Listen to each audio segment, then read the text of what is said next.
Hello, আসসালামু আলাইকুম। আজকে নিয়ে আসছি তুলসী লেমন টি। তো এইটা দেখেন, আমি নিজের বাগানের তুলসীটা তুলে নিয়েছি। তুলসী তাজা হলে সবচেয়ে বেশি ভালো।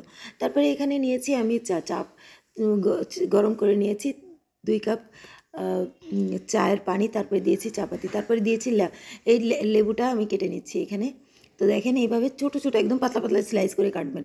তো আমি কেটে অর্ধেকটা পুরো কেটে নিয়েছি, আর অর্ধেকটা দিয়ে যে লেমন উপরে চামড়াটা নিয়ে নিয়েছি। দেখেন, চামড়াটা নিয়ে আমি এই যে ছুরির উপর আগে রেখে দিয়েছি। তারপরে এখানে আমি নিয়েছি, দেখেন আমি এখানে চাটা ছেঁকে নিয়েছি।